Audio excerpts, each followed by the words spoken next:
You're listening to the Amazing Facts Daily Devotional. Today's topic, celebrating suffering. When Stephen Pete was a toddler, he broke his foot at a hospital, but no one noticed until more than a day later. Stephen and his brother have congenital analgesia, meaning they don't feel pain. Parenting was a monumental challenge for their mother, Janet Pete. As children, they had to be watched 24 hours a day to make sure that they didn't injure themselves.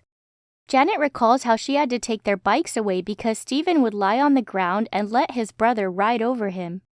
Sometimes Stephen would melt keys and electrical outlets because he liked the vibrations in his arm.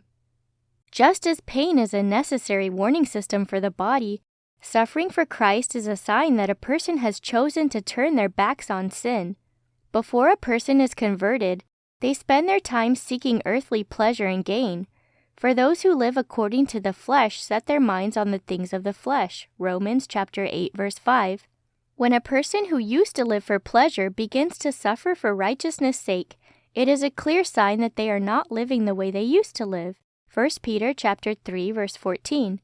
For he who has suffered in the flesh has ceased from sin, that he no longer should live the rest of his time in the flesh for the lusts of men, but for the will of God. 1 Peter chapter 4, verses 1 and 2.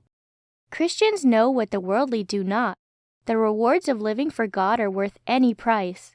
When we consider it this way, suffering for God is no longer a burden but a celebration. It is evidence of a changed life.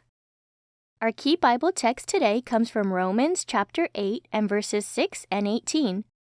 For to be carnally minded is death, but to be spiritually minded is life and peace.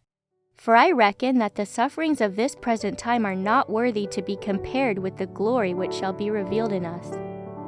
Thank you for listening to the Amazing Facts Daily Devotional.